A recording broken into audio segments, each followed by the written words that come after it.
ആയുർവേദ വിധി പ്രകാരം തയ്യാറാക്കിയ സന്തോഷ് ഹെയർ ടോൺ മുടികൊഴിച്ചിലും താരനും ഇല്ലാതാക്കി മുടി വളരാൻ ഫലപ്രദം. എല്ലാ പ്രമുഖ മരുന്ന് ഷോപ്പുകളിലും ലഭ്യമാണ്. ഒരു സന്തോഷ് ഫാർമസി ഉൽപ്പന്നം. കേശ സംരക്ഷണത്തിന് സന്തോഷ് ഹെയർ ടോൺ.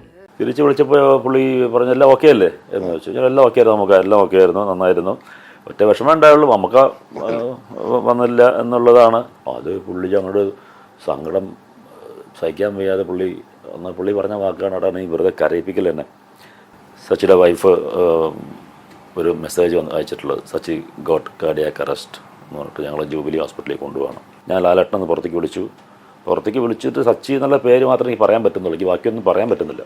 എൻ്റെ ജീവിതത്തിൽ ഏറ്റവും വലിയൊരു ഭാഗ്യമാണ് MT സാറിൻ്റെയും ഹരിഹരൻ സാറിൻ്റെയും കോമ്പിനേഷനിൽ ഒരു വേഷം ചെയ്യാൻ ആഗ്രഹിക്കാത്ത ഒരാളുണ്ടാവില്ല. ഈ തിരുവള്ളൂരിൻ്റെ പ്രൊഡക്ഷൻ കമ്പനി എന്നോട് ആവശ്യപ്പെട്ട ഒറ്റ ഡിമാൻഡ് ഇതുള്ളൂ, ഒരു ഇൻ്റർവ്യൂവിൽ നിങ്ങൾ മലയാളിയാണ് പറയരുത്. എന്നെ പറഞ്ഞ ചീത്തയും വിളിച്ച് നീ വെയിറ്റ് ചെയ്യും, ഞാൻ ആലോചിക്കട്ടെ എന്നൊക്കെ പറഞ്ഞു. അങ്ങനെ 2 ദിവസം കഴിഞ്ഞപ്പോൾ എന്നെ വിളിച്ചിട്ട് പറഞ്ഞു അത് ഇനി ലോകത്താരും ചെയ്യുന്നില്ല, നീ തന്നെയാണല്ലോ, ഞാൻ ഫിക്സ് ചെയ്ത് കഴിഞ്ഞു, ഒരു മാറ്റവും ഇല്ലെന്ന് പറഞ്ഞു. ഇപ്പോൾ ആരെ വിളിച്ചെന്ന് അറിയാമോ? ഈ സൂര്യ ഭയങ്കര ത്രില്ലടിക്കുക.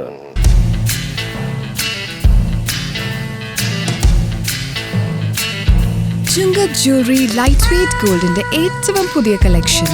ശരീരഭാഷ കൊണ്ട് ഒരുപാട് കഥാപാത്രങ്ങളെ അവതരിപ്പിച്ചിട്ടുണ്ടെങ്കിലും ഭയങ്കര മെയ്വഴക്കം എന്നത് കൈതേരി അമ്പു എന്ന് പറയുന്ന കഥാപാത്രം. ഹരിഹരൻ സാർ, MT എന്ന് പറയുന്ന എൻ്റെ ജീവിതത്തിൽ ഏറ്റവും വലിയൊരു ഭാഗ്യമാണ്. MT സാറിൻ്റെയും ഹരിഹരൻ സാറിൻ്റെയും കോമ്പിനേഷനിൽ ഒരു വേഷം ചെയ്യാൻ ആഗ്രഹിക്കാത്ത ഒരാളുണ്ടാവില്ല. ഇന്നും ഒരു പക്ഷേ സിനിമയിൽ ഏറ്റവും ടോപ്പിൽ നിൽക്കുന്ന ആളുടെയും പുതുതായിട്ട് സിനിമയിലേക്ക് കടന്നു വരാൻ ആഗ്രഹിക്കുന്ന ഒരാളുടെയും മനസ്സിൽ ആഗ്രഹിക്കുന്ന 2 പേരാണ് MT ഹരിഹരൻ എന്ന് പറഞ്ഞൊരു കൂട്ടുകെട്ട്. ആ കൂട്ടുകെട്ടിലൊരു പടം ചെയ്യാൻ പറ്റി, അതും അതിനകത്ത് ഒട്ടും മോശമല്ലാത്ത ഏറ്റവും നല്ല ത്രൂ ഔട്ട് അവരുടെ കൂടെ നിൽക്കുന്ന ഒരു കഥാപാത്രം കിട്ടിയിട്ടുള്ളത് വലിയൊരു ഭാഗ്യമാണ്. അതിൻ്റെ ഒരു കഥ എന്ന് പറയുന്നത് പലർക്കും ചിലപ്പോൾ വിചാരിക്കുന്നത് ഹരിഹരൻ സാറിനെ ചിലപ്പോൾ ആ സമയത്ത് ഹരിഹരൻ സാർ എന്നെ വിളിച്ചിട്ട് നേരെ അഭിനയിപ്പിച്ചതായിരിക്കാം, അല്ലെങ്കിൽ ആ സമയത്ത് ചാൻസ് വെച്ചിട്ട് അപ്പം കിട്ടിയിട്ട് അഭിനയിച്ചതായിരിക്കാം.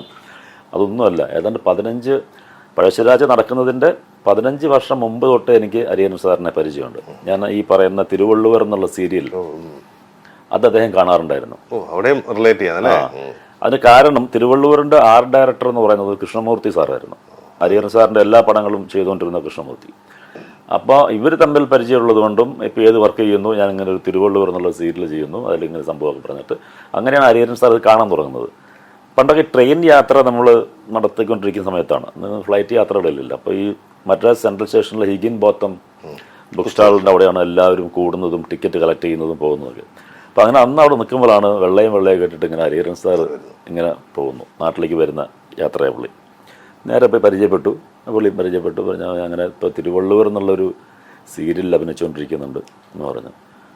എന്ത് കൃഷ്ണമൂർത്തി പറയാറുണ്ട്, നിങ്ങൾ മലയാളി എന്നുള്ള കാര്യം എനിക്ക് അറിയില്ലായിരുന്നു എന്ന് പറയും. കാരണം സെറ്റിൽ മലയാളം ഒട്ടും പറയാനായിട്ടോ അല്ലെങ്കിൽ കാരണം പക്ക തമിഴ് മലയാളിയാണെന്ന് അറിയാമെങ്കിൽ പോലും ഈ തിരുവള്ളൂരിൻ്റെ പ്രൊഡക്ഷൻ കമ്പനി എന്നോട് ആവശ്യപ്പെട്ട ഒറ്റ ഡിമാൻഡ് ഇതുള്ളൂ, ഒരു ഇൻ്റർവ്യൂവിൽ നിങ്ങൾ മലയാളിയാണ് പറയരുത്. ഞാൻ അത്രയും ഫ്ലുവൻ്റായിട്ട് തന്നെ തമിഴിലും പറയുന്ന ഒരാളാണ്. അപ്പോൾ അതുകൊണ്ട് കാരണം ഒരു മലയാളിയെ കൊണ്ട് തിരുവള്ളുവറിൻ്റെ വേഷം അഭിനയിപ്പിച്ചു എന്നൊക്കെ പറഞ്ഞാൽ അവിടെ ഭയങ്കര സെൻസിറ്റീവ് ആയിട്ടുള്ളൊരു ഇഷ്യൂ നടക്കുന്നുള്ളതിൻ്റെ പേരിൽ അത് പറയരുതെന്ന് പറഞ്ഞിട്ടുണ്ടായിരുന്നു. അതുകൊണ്ട് തന്നെ ആർക്കും തന്നെ അറിയില്ല, മലയാളത്തിൻ്റെ ബാക്ക്ഗ്രൗണ്ട് ആർക്കും അറിയില്ല. അപ്പോൾ ഈ ഹരിഹരൻ സാറും കരുതിയിട്ടുള്ളത് തമിഴിനാന്നുള്ളതാണ്. അപ്പോൾ ഞാൻ സാർ എന്നെ ഗുരുവായൂരുകാരനാണ്, ഇങ്ങനെയാണെന്നൊക്കെ പറഞ്ഞു. അപ്പോൾ ഞാൻ സാർ എനിക്ക് വലിയ ആഗ്രഹമാണ്, സാധിക്കുമെന്ന് അറിയില്ല, സാറിൻ്റെ പടത്തിലൊക്കെ ഒരു വേഷം അഭിനയിക്കാൻ വലിയ ആഗ്രഹമാണ്, അത് നമുക്ക് നോക്കാം, നല്ലത് വരട്ടെ എന്ന് പറയും. ഈ നല്ലത് വരട്ടെ എന്ന് പറഞ്ഞിട്ട് 15 വർഷത്തോളം ഞാനുണ്ട്. എവിടെ കണ്ടാലും ഹരൻ സാറായിട്ട് പിന്നെ കൂടുതൽ ഈ ജസ്റ്റ് ഈ മീറ്റിംഗ് മാത്രമായിട്ട് തന്നെ നല്ലൊരു അടുപ്പം വന്നു. ട്രിവാൻഡ്രത്ത് ഫിലിം ഫെസ്റ്റിവൽ ഉണ്ടെങ്കിൽ അവിടെ കണ്ടാലും പുള്ളി ഉടനെ ഞാൻ ദൂരത്താണെങ്കിലും പുള്ളി കൈകാട്ടി വിളിക്കും, വിളിച്ച് കുറേ നേരം സംസാരിക്കും.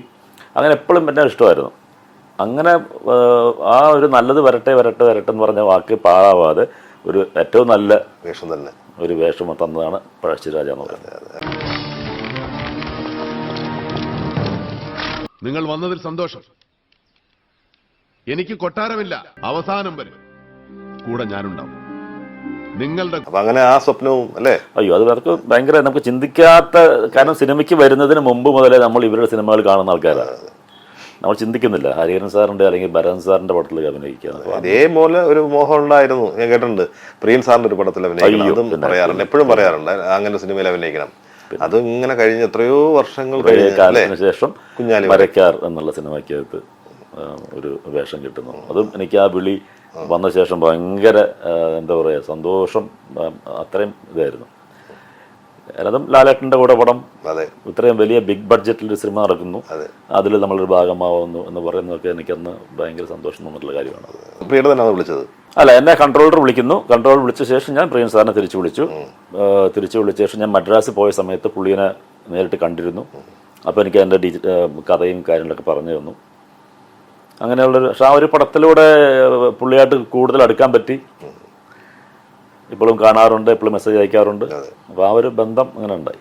പുതിയ പടം ലാലേട്ടൻ ചെയ്യുന്നുണ്ട്, എന്തോ പ്ലാൻ നടക്കുന്നുണ്ട്.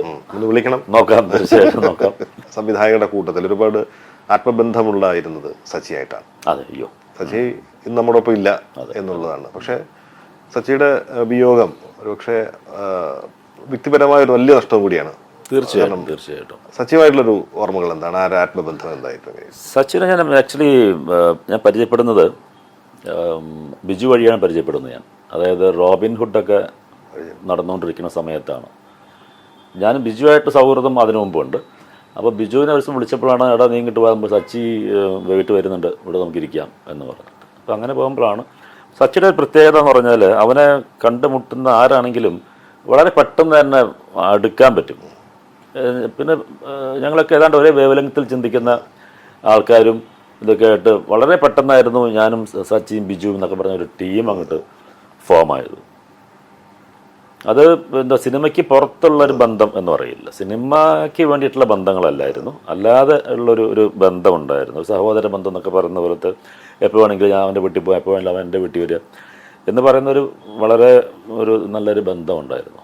അത് സച്ചിയുടെ സിനിമകൾ നഷ്ടപ്പെടുക എന്നുള്ളത്, സച്ചിയുടെ സുഹൃത്ത് ബന്ധം, ആ സുഹൃത്ത് പോയി എന്നുള്ളതാണ് എനിക്ക് എന്നെ സംബന്ധിച്ച് ഏറ്റവും വലിയൊരു ഇത്. ഞാൻ ഒരിക്കലും സച്ചിയുടെ എല്ലാ സിനിമകളിലും അഭിനയിക്കണം എന്ന് ആഗ്രഹിച്ച് നടന്ന ഒരാളല്ല.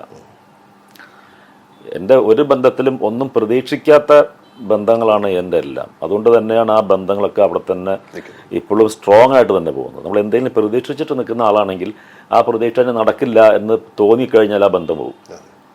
അപ്പോൾ ഫോർ എക്സാമ്പിൾ അയ്യപ്പനും കോശി എന്ന സിനിമയിൽ ഞാൻ അഭിനയിച്ചിട്ടില്ല, എന്നാൽ എനിക്ക് അതിനകത്ത് 2-3 വേഷങ്ങൾ വെച്ച് കിട്ടിയിരുന്നു.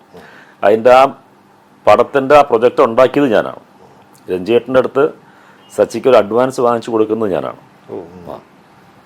അപ്പോൾ അതിൻ്റെ സ്ക്രിപ്റ്റ് ഫസ്റ്റ് ലൈൻ എഴുതാൻ തുടങ്ങുന്നത് മുതൽ അത് ഒരു പൂർണ്ണ രൂപത്തിൽ സ്ക്രിപ്റ്റായ ശേഷവും ആദ്യമായിട്ട് വായിച്ചു കേൾക്കുന്നതും ഞാൻ തന്നെയാണ്. അതിൻ്റെ കാസ്റ്റിംഗ് സമയങ്ങളിൽ ഏറ്റവും കൂടുതൽ അടുത്തിരുന്ന് കാസ്റ്റിംഗ് നടത്തിക്കൊണ്ടിരുന്നതും ഞാൻ തന്നെയാണ്. അപ്പോഴും അവൻ പറയും, നീ ഇങ്ങനെ ഓരോരോ ബാക്കി ആൾക്കാരെ പേര് പറഞ്ഞുകൊണ്ടിരിക്കില്ല, നിന്റെ വേഷം മതി ഇതിൽ എടുക്കുമെന്ന് പറഞ്ഞു. ഞാൻ ഇതിൽ ഞാൻ അഭിനയിക്കുന്നില്ല. അതെന്തേതെന്ന് വെച്ചു, നിങ്ങൾ ഇഷ്ടപ്പെട്ടില്ലേ? ഞാൻ ഇഷ്ടപ്പെടാത്തതല്ല, ഇതൊരു വളരെ ഡിഫറെൻ്റ് ആയിട്ടുള്ളൊരു സ്ക്രിപ്റ്റാണ്, അങ്ങ് അതിന് പറ്റിയൊരു കാസ്റ്റിംഗ് തന്നെ വേണം, നമ്മൾ നോർമലി കണ്ടുവരുന്നൊരു കാസ്റ്റിംഗ് വേണ്ട എന്നാൽ അങ്ങോട്ട് ഞാൻ ആവശ്യപ്പെടുക. ഞാൻ അഭിനയിക്കാൻ നടക്കുന്ന ഒരാളാണ്, അതാലോചിക്കണം. അപ്പോൾ ഞാൻ ഒന്നും പ്രതീക്ഷിക്കാത്ത ഒരു സൗഹൃദമാണ് സച്ചിയായിട്ടുള്ളത്. അങ്ങനെ ഈ പൃഥ്വിരാജിൻ്റെ ഡ്രൈവറായിട്ടുള്ള കുമാരൻ എന്ന് പറയുന്ന വേഷം ആണ് എനിക്ക് ആദ്യം വെച്ച് നീട്ടുന്നത്. അതെനിക്ക് അങ്ങോട്ട് ഒരു ഉൾക്കൊള്ളാൻ പറ്റാത്തത് മാത്രമല്ല, എനിക്ക് എൻ്റെ മനസ്സിലതൊരു TG രവി എന്നൊക്കെ പറയുന്ന രീതിയിലുള്ള ഇച്ചിരി പ്രായമുള്ള അങ്ങനത്തെ ഒരാളാവണം. നമ്മൾ വെറുതെ ഫാൻസി ഡ്രസ്സ് പോലെ ഇട്ടിട്ട് അത് ശരിയാവില്ലടാ, നമുക്ക് വേറെ ആളെ നോക്കാം എന്ന് പറഞ്ഞിട്ട് അപ്പോൾ അന്ന് അഭിനയിച്ച ഈ കോട്ടയം രമേശിൻ്റെ ഫോട്ടോയൊക്കെ ആദ്യം എനിക്ക് സച്ചിയാണ് കാണിക്കുന്നത്. ഞാൻ പറഞ്ഞു ഇത് ഓക്കെ, ഇത് ഫിക്സ് ചെയ്യും എന്ന് പറഞ്ഞിട്ട്. പിന്നെ ആ പോലീസ് ക്യാരക്ടർ, നമ്മുടെ മരിച്ചുപോയ അനിൽ നെടുമങ്ങാട്, ആ വേഷവും എനിക്ക് വെച്ച് നീട്ടിയിരുന്നു. അപ്പോൾ ഒരുപാട്, മാത്രമല്ല അന്ന് ഈ വേഷം ഇത്ര ഇല്ലായിരുന്നു. ഇത് ഷൂട്ടിംഗ് സമയത്ത് പിന്നീട് ഒരു ഉണ്ടായിരുന്ന ഡെവലപ്മെൻറ്റിലൊക്കെയാണ് ആ ക്യാരക്ടർ അങ്ങനെ മാറിയത്. അപ്പം ഒത്തിരി പോലീസ് വേഷങ്ങൾ ചെയ്തിട്ടുള്ളത് കൊണ്ടും ഞാൻ പറഞ്ഞു അതും ഞാൻ ചെയ്യുന്നില്ല, അതും ഈ ക്യാരക്ടർ ഇയാൾ ചെയ്യട്ടെ, നന്നായിരിക്കും എന്ന് പറഞ്ഞ് ഞാൻ കാസ്റ്റിംഗിൽ ഇരുന്നിട്ടുള്ള ആളാണ്. വേറെ ആരാണെങ്കിലും അവിടെ എനിക്ക് പറ്റിയൊരു വേഷം ഉണ്ടാക്കാനേ നോക്കത്തുള്ളൂ. അപ്പോൾ എനിക്കത് ഏറ്റവും അവൻ്റെ ഡിഫറെൻ്റ് ആയിട്ടുള്ള സ്ക്രിപ്റ്റാണ്, അതിൽ അങ്ങനത്തെ ഒരു കാസ്റ്റിംഗ് തന്നെ വേണം. സോ അതുകൊണ്ടൊക്കെയായിരുന്നു ആ ഒരു ബന്ധത്തിന് അത്രത്തോളം ഒരു ശക്തി ഉണ്ടായിരുന്നു. കാരണം അവനറിയാൻ എന്നെ നല്ല പോലെ, എന്നെക്കൂടെ എന്ത് ചെയ്യിപ്പിക്കാൻ പറ്റും, അല്ലെങ്കിൽ ഞാൻ എന്ത് ചെയ്താൽ നന്നാവും, അല്ലെങ്കിൽ എൻ്റെ മനസ്സ് എന്താണെന്ന് കൃത്യമായിട്ട് അറിയാവുന്നൊരു ആളാണ്. അങ്ങനെ അത്രയും അടുത്തറിയാവുന്ന ഒരു എഴുത്തുകാരൻ സിനിമയിൽ എനിക്ക് അത്രയും ഇല്ല. അദ്ദേഹത്തിൻ്റെ മരണ വാർത്ത കേൾക്കുമ്പോൾ നമുക്ക് പിന്നെ ഒരു അദ്ദേഹത്തിന്റെ ചികിത്സാ പിഴവുകളോ അങ്ങനെ എന്തെങ്കിലും ആയിരുന്നു എന്ന് ഇല്ല, ഇത് വളരെ ഇതായിട്ട് തലേ ദിവസം ഇവനെ തിയേറ്ററിലേക്ക് കൊണ്ടുപോകുന്നതിന് മുമ്പ് ഇവൻ എന്നെ ഉച്ചയ്ക്ക് ഏതാണ്ട് 1 മണി ഞാൻ ലാലേട്ടൻ്റെ സുനാമി എന്നുള്ള ഷൂട്ട് നടന്നുകൊണ്ടിരിക്കുകയാണ്. അന്ന് ഈ കോവിഡ് ഒക്കെ വന്ന് നിൽക്കുന്ന സമയമൊക്കെ അതിൻ്റെ പേരിലൊക്കെ ആയിട്ട് ഷൂട്ടിങ്ങിൻ്റെ ഒത്തിരി റെസ്ട്രിക്ഷൻസും കാര്യങ്ങളൊക്കെ ഉണ്ടായിരുന്നു. കാക്കനാട് ഒരു ഹോട്ടലിൽ ഞങ്ങൾ താമസിക്കുന്നത്, ഡെയിലി വീട്ടിൽ പോകണ്ടെന്ന് പറഞ്ഞിട്ട്. അങ്ങനെ ഇരിക്കുമ്പോഴാണ് ഉച്ചയ്ക്ക് എന്നെ വിളിക്കുന്നു. കുറേ തമാശയ്ക്കും ഈ ICUവിലുള്ള തമാശകളൊക്കെയാണ് അവൻ, കാരണം 2ാമത്തെ ICU പോക്കാണ് മൂപ്പരുടെ. അങ്ങനെ തമാശയൊക്കെ പറഞ്ഞിട്ട് ശരിയടാ അപ്പോൾ ഞാൻ നാളെ ഇന്ന് രാത്രി ICUവിലായിരിക്കും, നാളെ പുറത്തിറങ്ങുള്ളൂ, ഞാൻ വിളിക്കാം എന്ന് പറഞ്ഞ ലാസ്റ്റ് കോള്. രാവിലെ 5 മണിക്ക് ഞാൻ രാവിലെ ഷൂട്ടിന് എഴുന്നേക്കാൻ വേണ്ടി എഴുന്നേറ്റപ്പോഴേക്കാണ് മൊബൈൽ എടുത്ത് നോക്കിയപ്പോഴത്തേക്ക് രാവിലെ 3:30 4 മണിക്കേറ്റാണ്. ഇന്നും ആ മെസ്സേജ് എൻ്റെ ഫോണിലുണ്ട്. സച്ചിയുടെ വൈഫ് ഒരു മെസ്സേജ് അയച്ചിട്ടുള്ളത്, സച്ചി ഗോട്ട് കാർഡിയാക് അറസ്റ്റ് എന്ന് പറഞ്ഞിട്ട് ഞങ്ങൾ ജൂബിലി ഹോസ്പിറ്റലിൽ കൊണ്ടുപോകണം എന്നും പറഞ്ഞിട്ട്. ഞാനത് കഴിഞ്ഞ് അന്ന് എനിക്ക് ഷൂട്ടുണ്ട്. ഞാൻ നേരെ ലൊക്കേഷനിലേക്ക് പോകുന്നു. ലൊക്കേഷനിൽ ഇന്നസെൻ്റ് ഏട്ടനുണ്ട്, ലാലേട്ടനുണ്ട്. ക്യാരവനിൽ ഒരു ബ്രേക്ക്ഫാസ്റ്റ് കഴിച്ചുകൊണ്ടിരിക്കുന്നു. ഞാൻ ലാലേട്ടനൊന്ന് പുറത്തേക്ക് വിളിച്ചിട്ട് സച്ചി എന്നുള്ള പേര് മാത്രമേ എനിക്ക് പറയാൻ പറ്റുന്നുള്ളൂ, എനിക്ക് ബാക്കിയൊന്നും പറയാൻ പറ്റുന്നില്ല. അങ്ങനെ പുള്ളി എന്നെ ഉടനെ ആശ്വസിപ്പിച്ചു. ഞാൻ പറഞ്ഞു എനിക്ക് ഷൂട്ട് ചെയ്യാൻ പറ്റില്ല ലാലേട്ടാ, എനിക്ക് പോകണം എന്ന് പറഞ്ഞാൽ. അങ്ങനെ വണ്ടി എടുത്ത് നേരെ ഞാൻ തൃശ്ശൂർ പോകുന്നു. അപ്പോഴേക്ക് ഞാൻ വിളിച്ചിട്ടാണ് ബിജു രഞ്ജിയേട്ടനൊക്കെ അറിയിക്കുന്നതൊക്കെ. ഞാൻ പോകുമ്പോഴേക്കും അവരൊക്കെ ഹോസ്പിറ്റലിൽ എത്തിയിട്ടുണ്ടായിരുന്നു. പക്ഷേ എന്തോ അവൻ്റെ ഒരു സമയം മോശം പോയി. അത് ഇപ്പോഴും ഈ കഴിഞ്ഞ 18-ാം തീയതി ആയിരുന്നു 4ാമത്തെ വർഷം. അത് അങ്ങനത്തെ ഒരാളെ കിട്ടില്ല ഇനി. അനാർക്കലിയിലെ ആറ്റക്കോയൊക്കെ പെട്ടെന്ന് ഓർമ്മ വരികയാണ്. അത് അവനല്ലാതെ വേറെ ആരും തരില്ല ആ വേഷം. എന്തൊരു നല്ലൊരു ഒരു ഡിഫറൻ്റ് ആണ് ആ വേഷം ചെയ്യാൻ വേണ്ടിയിട്ട്. മലയാള സിനിമയിൽ സച്ചിക്ക് പരിചയമുള്ള വേറെയും ഒരു 2-3 സീനിയറായിട്ടുള്ള നടന്മാർ ആ വേഷം ഞങ്ങൾ ചെയ്യാന്ന് പറഞ്ഞിട്ട് ഒരുപാട് പ്രാവശ്യം ശ്രമിച്ചിട്ടുള്ളതാണ്.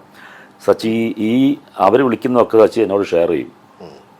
അവസാനം അത് കേട്ട് എൻ്റെ മനസ്സ് ഭയങ്കര ഭാരം കൂടി തുടങ്ങി. കാരണം ഈ ചോദിക്കുന്നവർക്ക് വലിയ വലിയ നടന്മാരാണ്. ഞാനത് ചെയ്തിട്ട് എന്തെങ്കിലും പ്രശ്നമായി കഴിഞ്ഞാൽ, സച്ചിയുടെ ഫസ്റ്റ് ഡയറക്ഷനാണ്, പ്രൊഡ്യൂസ് ചെയ്യുന്നതും ഞങ്ങളുടെ സുഹൃത്ത് രാജീവ് നായരാണ്. അപ്പോൾ ഇതെല്ലാം എൻ്റെ മനസ്സിൽ കയറിയിട്ട് സച്ചിനോട് ലാസ്റ്റ് ഞാൻ പറയടാ ഞാനത് ചെയ്യുന്നില്ല, എനിക്ക് പ്രഷർ സഹിക്കാൻ പറ്റത്തില്ല, നീ ആർക്കിച്ച കൊടുത്തോ, ഞാനില്ലെന്ന് പറഞ്ഞു.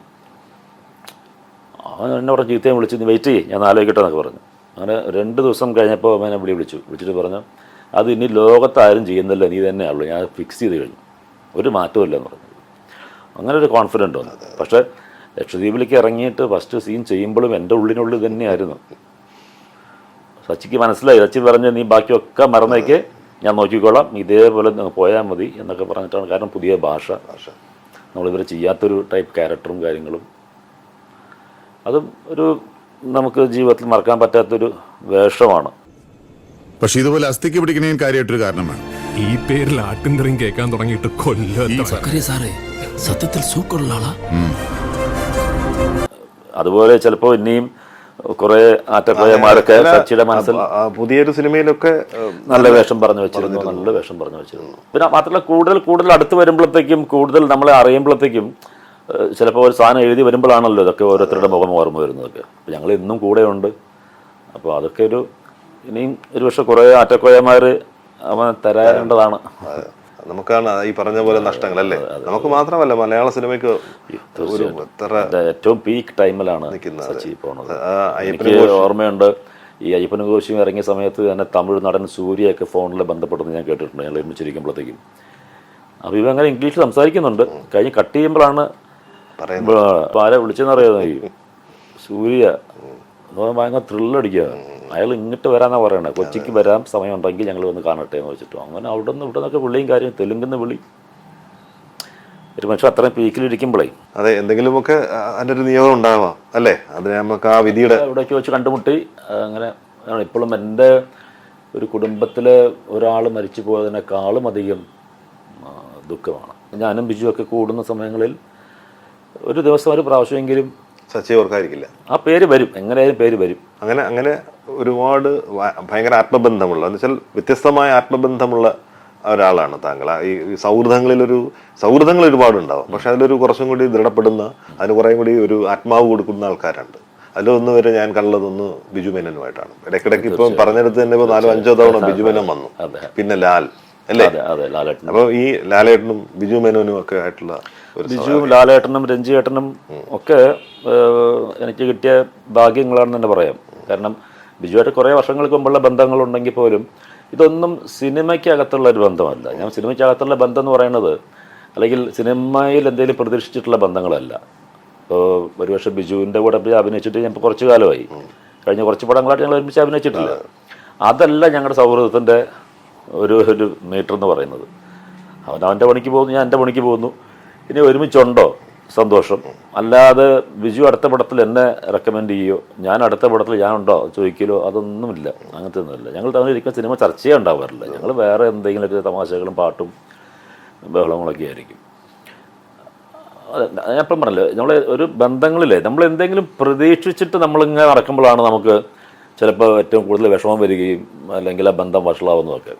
നമ്മൾ തുറന്ന മനസ്സോട് കൂടിയിട്ടുള്ളൊരു ഫ്രണ്ട്ഷിപ്പാണെന്നുണ്ടെങ്കിൽ തീർച്ചയായിട്ടും അത് ലൈഫ് ടൈം കൊണ്ടുപോകാൻ പറ്റും എന്നുള്ളതാണ് എൻ്റെ വിശ്വാസം. ഇപ്പോൾ ലാലേട്ടൻ്റെ കാര്യം ഒക്കെ പറയുകയാണെങ്കിൽ അതും ഇതേപോലെ മലയാള സിനിമയെ ഞെട്ടിച്ചിട്ടുള്ള 2 സംവിധായകരാണ് സിദ്ദിഖ് ലാൽ എന്ന് പറയുന്നത്. അന്നൊക്കെ ഒരുപക്ഷെ ഒന്ന് കാണാൻ വരെ ആഗ്രഹിച്ചിട്ടുണ്ട് ഞാൻ ഇവരെയൊക്കെ. ഈ ഞങ്ങളൊരു സിനിമ പ്രൊഡ്യൂസ് ചെയ്തു, ചേട്ടായസ് എന്ന് പറഞ്ഞ സിനിമ, അതിൽ ലാലേട്ടൻ അഭിനയിക്കാൻ തയ്യാറായി. ആ സിനിമയിലൂടെയൊക്കെ തന്നെയാണ് കൂടുതൽ ലാലേട്ടനായിട്ടുള്ള ഒരു അടുപ്പം ഉണ്ടായത്. ഇപ്പോൾ ശരിക്കും പറഞ്ഞാൽ അദ്ദേഹത്തിൻ്റെ വീട്ടിലത്തെ ഒരാളെ പോലെയും, അല്ലെങ്കിൽ ഒരു ദിവസം പോലും വൈകുന്നേരം ഞങ്ങൾ തമ്മിൽ സംസാരിക്കാതെയും കാണാതിരിക്കാറില്ല. അങ്ങനത്തെ ഒരു ബന്ധമുണ്ട്. അതുപോലെ തന്നെ രഞ്ജിയേട്ടൻ്റെ ഒരു ബന്ധവും തീർച്ചയായിട്ടും വലിയൊരു ഭാഗ്യമായിട്ട് കരുതുന്ന ഒരാളാണ് ഞാൻ. കാരണം അതൊക്കെ നമ്മൾ ആരാധിച്ചിരുന്ന ആൾക്കാരാണ്. രഞ്ജിയേട്ടനൊക്കെ ഇപ്പോഴും കാണുന്നത് ഞാൻ അങ്ങനെ തന്നെയാണ്. പക്ഷേ അതിലെവിടെയോ ഒരു സഹോദര ബന്ധം കൂടി എന്നെ എന്ത് വഴക്ക് പറയാനും അല്ലെങ്കിൽ എന്നോട് എന്ത് പറയാനും ഒക്കെ ഉള്ള ഒരാളായിട്ടാണ് ഞാൻ പുള്ളിയെ കാണുന്നത്. രഞ്ജിയേട്ടൻ്റെ ആരോഗ്യസ്ഥിതിയൊക്കെ ഇപ്പോൾ വളരെ ഒരു കുഴപ്പമില്ല. ഇപ്പോൾ വളരെ ഇതായിട്ടിരിക്കുന്നു, വളരെ ഹെൽത്തി ആയിട്ടിരിക്കുന്നു. വരട്ടെ അദ്ദേഹത്തിന്റെ അല്ലേ, ഒരുപാട് നല്ല നല്ല ചെറിയ ചെറിയ വേഷങ്ങൾ അദ്ദേഹത്തിന്റെ. ഇപ്പൊ അദ്ദേഹത്തിന്റെ തന്നെ തിരക്കഥയല്ല, എനിക്ക് ഞാനെന്ന് പറയുന്ന സിനിമ ഞാനില് തന്നത്, ഞാനിലേക്ക് ആകുമ്പോഴും പിന്നെ എനിക്ക് കുറച്ച് സൗഹൃദം കൂടി രഞ്ജിയേട്ടൻ്റെ അടുത്ത്. തിരക്കഥ വന്നു, പാലേരി മാണിക്യം, അങ്ങനത്തെ സമയങ്ങളിലൊക്കെ അതിലൊക്കെ ചെറിയ ചെറിയ വേഷം ചെയ്തിട്ടുള്ളൂ. ഞാനിൽ കുറച്ചുകൂടെ നല്ല ഭയങ്കര ഒരു സാധനം കിട്ടിയതാണത്. അല്ല, ഒരുപാട് മേക്കോറുകളൊക്കെ ഉണ്ട്, അത് കുറെ ഗെറ്റപ്പുകളൊക്കെ ഉണ്ടായിരുന്നു. അത് ശരിക്കും ഈ സൗഹൃദം കൊണ്ട് ഞാനത് പറയില്ല. അങ്ങനെ രഞ്ജിത്ത് അങ്ങനെ സൗഹൃദം കൊണ്ട് അല്ല, ഒരിക്കലും അല്ല. രഞ്ജിത്ത് ഒരിക്കലും അങ്ങനെ സൗഹൃദത്തിന്റെ പേരിൽ ഒരു വേഷം ഒരാൾക്കും കൊടുക്കുന്നതല്ല. അത് ഇയാൾ ചെയ്താൽ മതിയെന്ന് തോന്നിയിട്ട് തന്നെ ആയിരിക്കണം. ഞാൻ അങ്ങനെ ആരോടും, അങ്ങനെ എൻ്റെ സുഹൃത്തുക്കളായിട്ടുള്ള ഒരാളോടും അടുത്ത പടത്തിൽ ഞാനുണ്ടോ, എനിക്ക് വേഷമുണ്ടോ എന്ന് ചോദിക്കാറില്ല. ഞാൻ ഒരു അത്ഭുതപ്പെടുത്തിയ ഒരു സെലക്ഷൻ എന്ന് പറയുന്നത് ഒരു പക്ഷെ ഷാജിൻ കരുണിന്റെ കുട്ടി എന്ന് പറയുന്നത്. അങ്ങനെ അറിയാം, ഷാജി സാറിനെ സംബന്ധിച്ചോളം അങ്ങനെ ഭയങ്കരമായിട്ട് സൂക്ഷ്മതയുള്ള, ശ്രദ്ധ, അങ്ങനെ വളരെ പിക്കുന്ന ആളാണ് അദ്ദേഹം. അങ്ങനെ ചെയ്യുള്ളൂ ആ കഥാപാത്രത്തിന് വേണ്ടി. അതില് അദ്ദേഹത്തെ പോലെ ഒരാള് സുരേഷ് കൃഷ്ണനെ കണ്ടെത്തുക എന്ന് പറയുന്നത് എനിക്കിപ്പോഴും വിശ്വസിക്കാൻ പറ്റത്തില്ല. കാരണം പുള്ളിയൊന്നും ഒരിക്കലും നമ്മുടെ സിനിമകളോ അല്ലെങ്കിൽ നമ്മുടെ സീരിയലുകളോ അല്ലെങ്കിൽ കണ്ടിട്ടില്ല. നേരിട്ട് എനിക്കത് വലിയ പരിചയമില്ല, ഒന്നുമില്ല, ആളെ അറിയാമെന്നല്ലാതെ. അപ്പോൾ ഞാൻ ട്രിവാൻഡ്രത്ത് താമസിക്കുന്ന സമയമാണ്, നമ്മുടെ പി ശ്രീകുമാർ. അപ്പോൾ ശ്രീകുമാർ ഏട്ടനായിട്ട് നല്ല പരിചയവും കാര്യങ്ങളൊക്കെ എനിക്കുണ്ട്. അങ്ങനെ പുള്ളി എപ്പോഴും പറയും, ഞാൻ നിങ്ങളെ ഒരു ദിവസം ഷാജിയൻ കരുണിനെ പരിചയപ്പെടുത്തി തരാം, ഷാജി ഒരു പടം ചെയ്യുന്നുണ്ട് എന്നൊക്കെ എപ്പോഴും പറയാറുണ്ട്. അപ്പോൾ എനിക്കും അദ്ദേഹത്തിൻ്റെ പടത്തിൽ വേഷമൊന്നും കിട്ടത്തില്ല എന്ന് നമുക്ക് ഉറപ്പാണ്. കാരണം വെച്ചാൽ മൂപ്പരുടെ സിനിമകളും മൂപ്പരുടെ ടേസ്റ്റൊക്കെ നമുക്കറിയാമല്ലോ. അപ്പോൾ അതുകൊണ്ട് തന്നെ ഒരു രീതിയിലും പ്രതീക്ഷയില്ല, അത് ആഗ്രഹവുമില്ല. പക്ഷെ പുള്ളി ഒന്ന് കാണണം, പരിചയപ്പെടണം, അതെനിക്ക് ആഗ്രഹമായിരുന്നു. അപ്പോൾ ചേട്ടൻ നെക്സ്റ്റ് ടൈം പോകുമ്പോൾ ഒന്ന് പറയണം കേട്ടോ, ഞാനും വരാം എന്ന് പറയും. ആക്ച്വലി ഷാജി സാറിൻ്റെ വീടിൻ്റെ തൊട്ട് അടുത്ത് ബാക്കിൽ കാണുന്ന ഒരു ഫ്ലാറ്റിലാണ് ഞാൻ താമസിക്കുന്നത്. പക്ഷേ ആക്സസ് നമുക്ക് അങ്ങനെ പുള്ളി അധികം പരിചയമില്ലാത്തതുകൊണ്ട് വെറുതെ പോയി ഇത് ചെയ്യേണ്ടതെന്ന് വെച്ചാൽ അങ്ങനെ ഇരിക്കുമായിരുന്നു. അങ്ങനെ ശ്രീകുമാരേട്ടനാണ് ഒരു ദിവസം എന്നെ കൊണ്ടുപോയി പരിചയപ്പെടുത്തുന്നത്. അപ്പോൾ അവിടെ ഒരു സംസാരിച്ച് ഇറങ്ങാൻ നേരത്തെ ജസ്റ്റ് ഞാൻ പറഞ്ഞു, ഇങ്ങനെ ചോദിക്കുന്നത് ശരിയാണോ എന്ന് അറിയില്ല സാർ, പക്ഷേ വലിയ ആഗ്രഹമുള്ള ഒരിതാണ്, എന്തെങ്കിലുമൊക്കെ സാറ് എഴുതാൻ നേരത്ത് ഈ ഒരു രൂപം ഓർമ്മ വരികയാണെങ്കിൽ സാറ് വിളിക്കണം, ഞാൻ എന്ത് പണിയും കളഞ്ഞിട്ട് ഞാൻ വരും എന്ന് പറഞ്ഞ് പോയിട്ടുണ്ട്. അത്രയേ ഉള്ളൂ. പിന്നെ എന്നെ വിളിക്കുന്നത് അരോമ മോഹൻ ആണ്, കൺട്രോളർ വിളിക്കുന്നു. ഷാജി സാറിൻ്റെ ഷൂട്ട് തുടങ്ങാറായി, നമുക്കൊരു മേക്കപ്പ് ടെസ്റ്റ് ഒന്ന് ചെയ്യണം. അപ്പോൾ തൃപ്പൂണിത്തുറ തന്നെ ഉള്ളൊരു ഹോട്ടലിലാണ് ഇത് വരുന്നത്. പട്നം റഷീദായിരുന്നു അന്ന് മേക്കപ്പായിട്ട് വരുന്നത്. അന്നും ഞാൻ ബ്ലാങ്കായിട്ട് പോവാണ്, എന്താണ് വേഷം എന്താ കാര്യങ്ങളൊന്നും അറിയില്ല. ഷാജി സാറിൻ്റെ പടമല്ല, എന്തായാലും ചെയ്യുക, അത്രേ ഉള്ളൂ, നേരെ പോകാന്ന് പറഞ്ഞിട്ട് അവിടെ പോയി മുടി പറ്റ വെട്ടുന്നു, അത് ഇത് ചെയ്യുന്നു, റഷീദൊക്കെ എന്തൊക്കെയോ ചെയ്ത് വേറെ ഒരു രൂപത്തിലേക്ക് ആക്കുന്നു. അപ്പോൾ റൈറ്റേഴ്സും ഇല്ല, ഡയറക്ടേഴ്സും ഇല്ല, എന്തോ ഫോട്ടോ ഒക്കെ എടുത്ത് അയക്കൽ മാത്രമേ ഉള്ളൂ, ആരും കാണുന്നില്ല. PF മാത്യൂസും ആണ് അതിൻ്റെ സ്ക്രിപ്റ്റ് എഴുതിയിട്ടുള്ളത്, ഹരികൃഷ്ണനും. അപ്പോൾ അങ്ങനെ PF മാത്യൂസിനെ ഞാൻ വിളിച്ചു, ഇങ്ങനെ ഷാജി സാറിൻ്റെ ഒരു സംഭവത്തിലേക്ക് വേണ്ടിയിട്ട് ഇങ്ങനെ വിളിച്ചിട്ടുണ്ടായിരുന്നു, ഒരു ഫോട്ടോഷൂട്ടൊക്കെ കഴിഞ്ഞിട്ടുണ്ട്, എന്താണ് വേഷം എന്നൊരു പിടിയില്ല, അതിനോട് നിങ്ങൾ വിളിച്ചതാന്ന് പറഞ്ഞു. അപ്പോൾ PF മാത്യൂസ് പറഞ്ഞ എൻ്റെ അടുത്ത് ഒരു പ്രധാന വേഷം ചെയ്ത് മമ്മൂട്ടിയാണ്, അതെനിക്കറിയാം. വേറെ ഒരു വേഷം മറ്റേ കമാലിനി മുഖർജി അതാണ് ചെയ്യുന്നത്, അങ്ങനത്തെ 1-2 പേരൊക്കെ പറയുന്നു. പിന്നെ ബാക്കിയുള്ള വേഷം എന്ന് പറയുന്നത് ഒന്ന് സിദ്ദിഖ് ചെയ്ത വേഷം, പള്ളിയിൽ അച്ഛനായിട്ടുള്ളൊരു വേഷം. പിന്നെ ഉള്ളത് ഒരു ചവിട്ട് നാടക ആശാനായിട്ട് വരുന്ന ലോനി ആശാൻ എന്നുള്ളൊരു ക്യാരക്ടറുണ്ട്. ഇതിലേതിലാണ് പുള്ളി കണ്ടിട്ടുള്ളത് എന്നുള്ളത് എനിക്കും ഒരു പിടുത്തമില്ല. ഈ പറഞ്ഞ പോലെ എല്ലാവർക്കും പുള്ളിയായിട്ട് സംസാരിക്കാനൊക്കെ ഒരു ചെറിയൊരു അകലം പാലിക്കുന്ന ആൾക്കാരാണ്. ഇത് രണ്ടിൽ ഏതായാലും വിടണ്ട, ഇത് രണ്ടേ ഉള്ളൂ വേഷം, അതിനകത്ത് വേറെ ഒന്നുമില്ല എന്ന് പറഞ്ഞു. അപ്പോൾ എൻ്റെ പ്രതീക്ഷ വീണ്ടും കൂടി, നമ്മൾ ഇതായിരിക്കുമോ അതായിരിക്കുമോ, ഭയങ്കര ടെൻഷനും കാര്യങ്ങളൊക്കെ ആയിട്ട് ഒരാഴ്ച കഴിഞ്ഞപ്പോൾ ഷൂട്ട് തുടങ്ങുന്നു. ഞാൻ ലൊക്കേഷനിലേക്ക് പോയ ശേഷമാണ് എനിക്ക് ഇതിനെപ്പറ്റി പുള്ളി പറഞ്ഞു തരുന്നത്, ഈ ക്യാരക്ടറാണ് എന്നൊക്കെ പറഞ്ഞിട്ട്. അതിനുവേണ്ടി ഒരു 3 ദിവസം ചവിട്ട് നാടകം പഠിക്കാൻ വേണ്ടി ഒരു ക്യാമ്പ് ഉണ്ടാക്കിയിട്ടുണ്ടായിരുന്നു ആലപ്പുഴയിൽ. അവിടെ പോയിരുന്നു.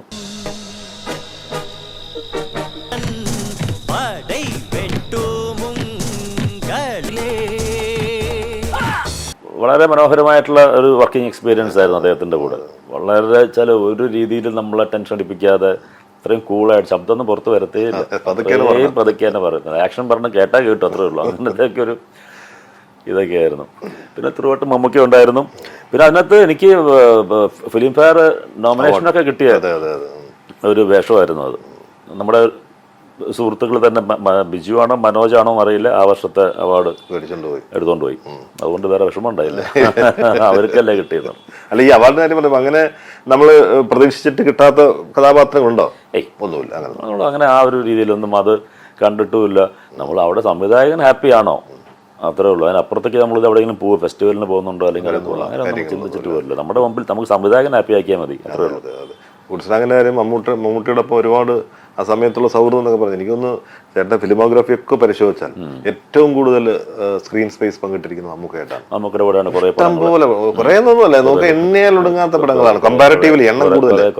എന്താ ശരിക്കും ഒരു മാജിക്കോ രഹസ്യ മന്ത്രമല്ലുണ്ടോ എൻ്റെ ആ കൂട്ടുകെട്ടിന്? ഇല്ല, എനിക്ക് തോന്നുന്നത് ഇപ്പൊ മമ്മൂക്ക അങ്ങനെയൊന്നും ഒരാൾക്ക് വേണ്ടി റെക്കമെൻഡ് ചെയ്യുന്ന ഒരാളൊന്നും അല്ല എനിക്ക് തോന്നുന്നില്ല. പക്ഷെ അദ്ദേഹമായിട്ട് നല്ല സൗഹൃദമുണ്ട്. ഒരുപക്ഷെ ഈ മമ്മൂക്കേനെ കംഫർട്ടബിൾ ആക്കാൻ പറ്റുന്ന കുറച്ച് ആൾക്കാരെങ്കിലും ഒരു സിനിമയിലേക്ക് പലപ്പോഴും കാസ്റ്റ് ചെയ്യാറുണ്ട്. ചിലപ്പോൾ അങ്ങനെ വീണ് പോണതാണോ എനിക്കറിയില്ല. കാരണം വെച്ചാൽ മമ്മൂക്കായിട്ട് ഇരുന്ന് കഴിഞ്ഞാൽ ഒരുപാട് സംസാരിക്കാനും അദ്ദേഹത്തിൻ്റെ കുറേ പഴയ കഥകൾ കേൾക്കാനും ലോക എക്സ്പീരിയൻസ് ഉള്ള ആളാണല്ലോ. ഏത് വിഷയം എടുത്തിട്ടാലും അതിനെപ്പറ്റി പുള്ളി സംസാരിച്ചുകൊണ്ടിരിക്കും. അപ്പോൾ അങ്ങനെയൊക്കെ ആയിട്ടുള്ള തമാശകളും കാര്യങ്ങളൊക്കെ ആയിട്ടുള്ള ഒത്തിരി അനുഭവങ്ങളും കാര്യങ്ങളൊക്കെ ഉണ്ട്. അപ്പോൾ ഇവർ നോക്കുമ്പോഴത്തേക്കും ഇയാളുണ്ടെങ്കിൽ നമുക്ക് ഹാപ്പി ആണല്ലോ എന്ന് തോന്നുന്ന ഒരു ഇതായിരിക്കാം ചിലപ്പോൾ അങ്ങനെ വന്നിട്ടുള്ളത്. എനിക്ക് എന്താണ് അദ്ദേഹത്തിന് കംഫർട്ട് ആക്കാനുള്ള എന്തെങ്കിലും? അദ്ദേഹത്തിൻ്റെ വലിയ ആരാധകൻ ആണ് നമ്മളെല്ലാവരും. ഞാനൊക്കെ കാരണം എൻ്റെ 10ാം ക്ലാസ് സമയത്തോ ഏതോ ക്ലാസ് സമയത്താണ് മദ്രാസിൽ പഠിക്കാകുമ്പോൾ ഞങ്ങളുടെ സ്കൂളിലേക്ക് ഓണം സെലിബ്രേഷനായിട്ട് എന്തോ അങ്ങനെ ഒരു ഫെസ്റ്റിവലിന് മമ്മൂക്കയാണ് ചീഫ് ഗസ്റ്റായിട്ട് വരുന്നത്. നമുക്ക് ഏതാണ്ട് വടക്കൻ വീരഗാഥയൊക്കെ കഴിഞ്ഞ സമയമാണ്. അപ്പോൾ ഇദ്ദേഹത്തെ ഒന്ന് നേരിട്ട് കാണാൻ കിട്ടുന്ന അവസരമാണല്ലോ. പുള്ളിയും ഭാരതരാജയും ആണ് അന്ന് ആ ഫംഗ്ഷൻ വരുന്ന ചീഫ് ഗസ്റ്റ്. അപ്പോൾ നമ്മുടെ ഒരു ബാക്ക് ബെഞ്ച് ടീമുകളൊക്കെ ഹാളിൻ്റെ ബാക്കിൽ ഇരിക്കുകയാണ് നമുക്ക് വരുന്നത് കാണാനായിട്ട്. അപ്പോൾ അതിൻ്റെ പുറത്ത് തന്നെ നമുക്ക് വന്ന് ഇറങ്ങുന്നതൊക്കെ കാണാനായിട്ട് ഇങ്ങനെ ഞെട്ടിക്കുന്ന ഡ്രസ്സൊക്കെ ആയിരിക്കും ഇട്ടിട്ട് വരുന്നതൊക്കെ പറഞ്ഞിട്ട് നമ്മൾ കാത്തിരിക്കുകയാണ്. അപ്പോൾ അന്ന് പുള്ളി വന്ന് ഇറങ്ങുന്നത് ഇപ്പോഴും എനിക്ക് ഓർമ്മയുണ്ട്. ഒരു കോൺഗ്രസ് കാറിലാണ് പുള്ളി വന്നിറങ്ങുന്നത്. സ്കൂളിലെ ഗേൾസൊക്കെ താലം പിടിച്ചിട്ട് ഇങ്ങനെ 2 ഭാഗത്ത് നിൽക്കുന്നുണ്ട്. അവന് ഇത് കാറിൽ നിന്ന് പുറത്തേക്ക് ഇറങ്ങാൻ വേണ്ടിയിട്ട് കാത്തിരിപ്പാണുള്ളത്, എന്താണ് സംഭവം എന്ന് കാണണമല്ലോ. അപ്പോൾ നേരെ പുറത്ത് ഇറങ്ങിയപ്പോഴത്തേക്ക് ഞങ്ങൾ ചിന്തിച്ച ഒരു കോസ്റ്റ്യൂമും അല്ല. പുള്ളി ഒരു സാധാരണ ഒരു മുണ്ടും ഇച്ചിരി പൂക്കളൊക്കെ ഷർട്ട് ആണ് പുള്ളി ഇറങ്ങിയിട്ടുള്ളത്. മറ്റേ വേറെ എൻ്റെ സുഹൃത്തുക്കൾ പറഞ്ഞിട്ടുള്ള പുള്ളി ഇതായിരിക്കും, ജുബയായിരിക്കും, മറ്റേതായിരിക്കും, മറിച്ചതായിരിക്കും, ഒന്നും അല്ലായിരുന്നു. പക്ഷെ അതിനകത്തും വരുമ്പോഴത്തേക്കും അതിനും വേറെ ലുക്കാണ് പുള്ളിക്ക്. ചിലപ്പോൾ നമ്മളിട്ട് നടന്നുണ്ടല്ലോ അതൊക്കെ. നമ്മളത് ചിലപ്പോൾ അയൺ ചെയ്യാതെ കുളിക്കാതൊക്കെ നിൽക്കുന്ന പോലെ തോന്നും നമുക്ക്. പക്ഷേ ഇത് പുള്ളി ഏത് ഡ്രസ് ഇട്ടാലും പുള്ളിക്ക് അത് ചേരും. അങ്ങനെ വന്ന് ആദ്യം സ്റ്റേജിൽ കയറി പ്രസംഗിക്കുന്ന എന്തോ ബഹുമാനപ്പെട്ട എന്നിട്ട് അല്ലെങ്കിൽ അങ്ങനെ എന്തോ ഒരു വാക്ക് തുടങ്ങിയപ്പോൾ തന്നെ ബാക്കിൽ നിന്ന് എഴുന്നേറ്റ് നിന്ന് കൈയടിച്ച് ഭയങ്കര ഇത് ചെയ്തിട്ടുള്ള ആൾക്കാരാണ് ഞങ്ങൾ. ആ കൈയടിച്ച കൂട്ടത്തിലൊരാളാണ് ഞാൻ. അന്ന് ചിന്തിച്ചിട്ട് പോലുമില്ല അദ്ദേഹത്തിൻ്റെ കൂടെ അഭിനയിക്കാൻ പോകുന്നു അല്ലെങ്കിൽ അദ്ദേഹത്തിന് സൗഹൃദം ഉണ്ടാകുന്നു ചിന്തിച്ചിട്ട് പോലുമില്ല. ഇത് മമ്മൂക്കയോട് പറഞ്ഞിട്ടുള്ള കാര്യമാണ് ഞാൻ. അപ്പോൾ അവിടുന്ന് കിട്ടി ആ ഒരു ആരാധന ഇന്നും ഉണ്ട് ഇങ്ങനെ തന്നെ. അപ്പൊ അതാണ് അദ്ദേഹത്തിനെ കേട്ടോണ്ടിരിക്കുക എന്നുള്ളതാണ് അല്ലേ, അദ്ദേഹത്തിനെ കംഫർട്ട് സോണിലേക്ക് കൊണ്ടുവരിക. പെട്ടെന്ന് ദേഷ്യപ്പെടുന്ന അല്ലെങ്കിൽ പെട്ടെന്ന് സ്നേഹിക്കുന്ന അങ്ങനെയൊക്കെ ദേഷ്യപ്പെടുന്നതൊക്കെ നമ്മൾ കണ്ടിട്ടുണ്ടെങ്കിൽ പോലും ഒരു അടുത്ത ഒരു 5 മിനിറ്റ് കൊണ്ട് തന്നെ നമുക്ക് പുള്ളിനെ കാമാക്കാൻ പറ്റിയിട്ടുണ്ട്. എന്തെങ്കിലും പറഞ്ഞ് ദേഷ്യപ്പെട്ടിട്ടുണ്ടോ? നമ്മുടെ അടുത്തല്ല, ലൊക്കേഷനിൽ പുള്ളി മൂഡ് ഓഫ് ആവുന്നുണ്ടെങ്കിൽ. നമ്മുടെ അടുത്ത് ദേഷ്യപ്പെടുക അങ്ങനത്തെ ഒരു അനുഭവങ്ങളൊന്നും അങ്ങനെ നമ്മൾ മൂപ്പരുടെ മുമ്പിൽ വെച്ച് തെറ്റ് ചെയ്യുന്നില്ല, കാര്യങ്ങളും ചെയ്യുന്നില്ല. നമ്മളെ ശാസിക്കും. കാരണം വെച്ചാൽ എന്തെങ്കിലും ഈ പറഞ്ഞ പോലെ അതൊരു നമ്മുടെ വീട്ടിലത്തെ ഒരു ചേട്ടൻ നമ്മളെ വഴക്ക് പറയുന്ന പോലെ ഒക്കെ ഉള്ളൊരു സാധനമാണത്. അതൊരു 2 മിനിറ്റിൽ തന്നെ തീരുകയും ചെയ്യും. അത് അങ്ങനത്തോളം പുള്ളിക്ക് ഇഷ്ടമുള്ള ആൾക്കാരെ മാത്രമേ പുള്ളി ഇത് പറയത്തുള്ളൂ കേട്ടോ. അങ്ങനെയൊക്കെ ഒരു ഇതാണ്. ഭയങ്കര ഇമോഷണൽ ആയിട്ടുള്ള ഞാൻ നമുക്ക് ഒരുപക്ഷെ പുറത്തുനിന്ന് കാണുന്ന ആൾക്കാർ ഈ പറയുന്ന എല്ലാവരും പറയുന്ന വാക്കുകളാണ് ജാടയും അല്ലെങ്കിൽ അഹങ്കാരം, മറ്റത് മറിച്ചത്, അങ്ങനെയൊക്കെ പറഞ്ഞിട്ടുള്ള വാക്കുകൾ എല്ലാവരും പറയാറുണ്ടെങ്കിൽ പോലും ഞാനൊക്കെ കണ്ടിട്ടുള്ളത് നമുക്ക് തന്നെ വളരെ ഇമോഷണൽ ആയിട്ടുള്ള ഇതൊക്കെ ഞാൻ കണ്ടിട്ടുണ്ട്. അത്ര പെട്ടെന്ന് ഇമോഷണൽ ആയിക്കോളെ, കണ്ണെന്നൊക്കെ വെള്ളം വരുന്നത് കണ്ടാൽ അത്ര പെട്ടെന്ന് ചെറിയ ചെറിയ കാര്യങ്ങൾക്ക് വരെ ഇമോഷണൽ ആവും. അത് കഴിഞ്ഞിട്ട് പുറത്തേക്ക് ഇറങ്ങുമ്പോൾ പുള്ളി മമ്മൂട്ടി വേറൊരാളായിട്ട് പുള്ളി വരുന്നതാണ്. പക്ഷെ അകത്ത് വളരെ കുഞ്ഞു മനസ്സ് സംഭവം സാധനമുണ്ട്. കല്യാണ സമയത്ത് ലാലേട്ടൻ കാശ്മീരിലായിരുന്നു, മേജർ രവിയുടെ ഒരു പടത്തിലായിരുന്നു. മമ്മൂക്ക എന്തായാലും കല്യാണത്തിന് വരും എന്ന് പുള്ളി ഉറപ്പിച്ച് പറഞ്ഞിരുന്നു. പൊള്ളാച്ചി കഴിഞ്ഞിട്ട് ഏതാണ്ട് 7 മണിക്കൂർ യാത്ര ചെയ്തിട്ടൊക്കെ എന്തോ ഉള്ള സ്ഥലത്താണ് രഞ്ജിയേട്ടൻ്റെ പടത്തിൻ്റെ ഷൂട്ട് നടന്നുകൊണ്ടിരിക്കുകയാണ്. പ്രജാപതിയാണോ അങ്ങനെ ഏതോ ഒരു പടം നടക്കുക അവിടെ. നമ്മുടെ വേറെ കുറേ സുഹൃത്തുക്കൾ ആ സെറ്റിലുണ്ട്. അപ്പോൾ നമുക്ക് എന്തായാലും വരുന്ന എനിക്ക് ഉറപ്പായിരുന്നു. ബാക്കി നമ്മുടെ സുഹൃത്തുക്കളൊക്കെ ഉണ്ട്. അപ്പോൾ തലേ ദിവസം ആണ് പുള്ളി വിളിച്ച് പറയുന്നത് ഇങ്ങനെയാണ്, ഇവിടെ ഒത്തിരി 2 ദിവസം അല്ല 3 ദിവസം ഷൂട്ടിംഗ് ബ്രേക്ക് ചെയ്യേണ്ടി വരും ഇവിടെ. നിനക്കറിയാലോ, ഒരു ഷൂട്ടിംഗ് ബ്രേക്ക് ചെയ്ത് എത്ര നഷ്ടമല്ല, അങ്ങനെയല്ല ഇങ്ങനെയല്ല. ഞാൻ ഇത്രയും മണിക്കൂർ 7-8 മണിക്കൂർ ഞാൻ വണ്ടി ഓടിക്കാൻ തയ്യാറാണ്, തിരിച്ചു വരാൻ തയ്യാറൊക്കെയാണ്. പക്ഷേ അത്രയും ദിവസം ഇവിടെ ഷൂട്ടിംഗ് ഇല്ല. അങ്ങനെ ഞാൻ കുഴപ്പമില്ല, നമുക്ക് കുഴപ്പമില്ല, എനിക്കറിയാം എന്ന് പറഞ്ഞ് വിട്ടു. കല്യാണം ഇതൊക്കെ കഴിഞ്ഞ ശേഷം അന്ന് രാത്രി ഫോൺ എപ്പോഴും സൈലൻ്റ് ആയിരുന്നു. ഞാൻ രാത്രി 10 മണിയാകുമ്പോൾ നോക്കിയപ്പോൾ ഫോണിൽ നമുക്കിടെ 2 മിസ് കോൾ ഉണ്ടായിരുന്നു. ഉടനെ തിരിച്ചു വിളിച്ചപ്പോൾ പുള്ളി പറഞ്ഞു എല്ലാം ഓക്കെ അല്ലേ എന്ന് ചോദിച്ചു. ഞാൻ എല്ലാം ഓക്കെ ആയിരുന്നു, നമുക്ക് എല്ലാം ഓക്കെ ആയിരുന്നു, നന്നായിരുന്നു. ഒറ്റ വിഷമം ഉണ്ടായുള്ളൂ, നമുക്ക് വന്നില്ല എന്നുള്ളതാണ്. കാരണം കല്യാണ നിശ്ചയം കഴിഞ്ഞ ശേഷം ഞാനും എൻ്റെ വൈഫും ഒക്കെ തന്നെ ഒരു സ്വപ്നം കണ്ടുകൊണ്ടിരിക്കുക, നമുക്ക് വന്നിട്ട് നമ്മുടെ കാലിട്ട് അനുഗ്രഹം വാങ്ങിക്കുക എന്നുള്ളൊരു സ്വപ്നം നമ്മുടെ മനസ്സിലുണ്ടായിരുന്നു. അത് നടന്നില്ല എന്നൊരു വിഷമം മാത്രമേ ഉള്ളൂ നമുക്ക് എന്ന് പറഞ്ഞു.